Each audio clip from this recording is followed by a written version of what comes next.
Karunia dan damai sejahtera Allah Bapa kita dan anaknya Tuhan Yesus Kristus menyertai saudara. Amin. Shalom, saudaraku yang terkasih, di dalam nama Tuhan Yesus Kristus senang bisa menyapa saudara di tempat saudara berada hari ini dalam dimensi yang berbeda, tetapi dalam dunia yang sama. Sebagai insan yang diciptakan untuk Tuhan sebelum melakukan rangkaian aktivitas kita pada hari ini, marilah kita mengawalinya dengan mendengarkan firman Tuhan. Pembacaan firman hari ini tanggal 6 Agustus 2024 diambil dari Markus 11 ayat 24. Karena itu aku berkata kepadamu, apa saja yang kamu minta dan doakan, percayalah bahwa kamu telah menerimanya, maka hal itu akan diberikan kepadamu. Saudaraku yang terkasih di dalam nama Tuhan Yesus Kristus, kerap kita terbuai dengan apa yang diucapkan Yesus Kristus. Kemudian kita mencoba memvisualisasikannya dan seolah-olah berkata bahwasanya, jika aku mengatakan ini, maka aku akan menerimanya. Ketika kita memiliki konsep yang demikian, tentu kita tidak jauh berbeda dengan orang-orang yang memahami tentang konsep paganisme. Bahwa sebenarnya ketika saya berdoa kepada Tuhan, tentu ada dasar di mana saya berkata demikian kepada Tuhan. Bukankah kita harus merenungkan mengapa Yesus Kristus berkata ini kepada muridnya yang satu ini?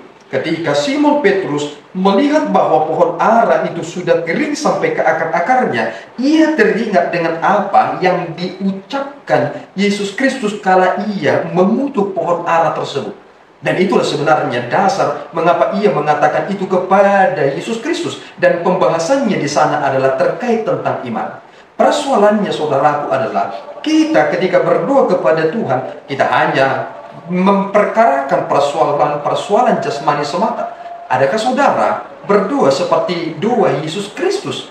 Bahwasanya doa saudara adalah untuk menyatakan kerajaan Allah itu di dunia ini. Jika kita hanya mempersoalkan apa yang saya harus makan, apa yang saya harus minum, apa yang saya harus pakai, bukankah Yesus Kristus mengatakannya di dalam Matius pasal 6, itu juga yang dipikirkan oleh bangsa-bangsa yang tidak mengenal Tuhan? Oleh karena itu saudaraku yang terkasih, kita langsung mengerti bahwasanya bagian doa yang disampaikan Yesus Kristus adalah arti tentang kedekatan antara kita kepada Bapa kita. Lihat, ada satu hal yang terjadi ketika Allah harus menunjukkan terkait tentang terputusnya komunikasi itu.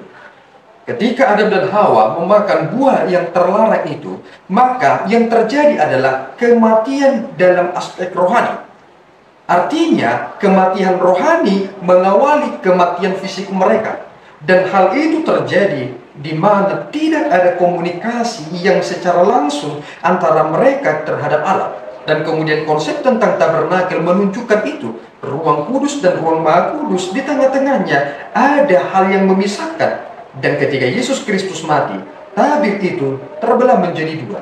Artinya, tidak ada sekat-sekat itu. Itulah kedekatan kita kepada Bapa kita. Dan itu adalah konsep tentang beriman. Sehingga saudaraku yang terkasih, apakah semua tuntutan kita harus dipenuhi oleh Tuhan? Saudara perlu mencermati apa yang saudara minta kepadanya.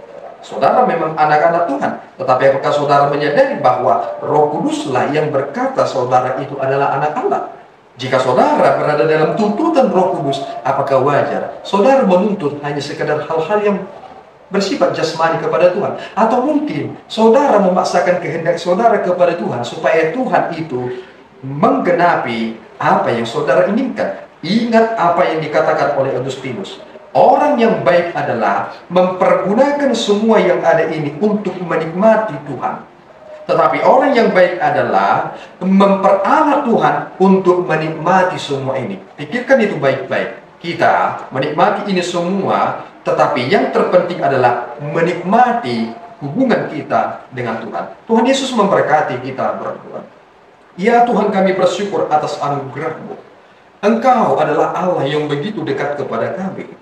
Engkau adalah Bapa kami yang mengerti apa yang kami butuhkan. Tetapi Engkau telah memberikan hal yang terpenting bagi kami.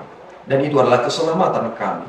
Biarlah kami ya Tuhan dapat mewujudkan apa yang Tuhan inginkan lewat apa yang kami doakan. Sehingga doa-doa kami itu adalah bagian di mana itu sesuai dengan rencana dan kehendak Tuhan. Dan ampunkan kami Bapa, karena kami lebih sering memaksakan kehendak kami. Kami lebih sering memaksakan apa yang kami pikirkan, tetapi kami tidak memikirkan apa yang Tuhan sedang pikirkan untuk kami kerjakan di dunia ini. Terima Tuhan doa dan pujian kami di dalam Yesus. Kami telah berdoa dan mengucap syukur. Anugerah Tuhan kita Yesus Kristus, kasih setia Allah Bapa, dan persekutuan Roh Kudus menyertai saudara. Amin. Tuhan Yesus memberkati.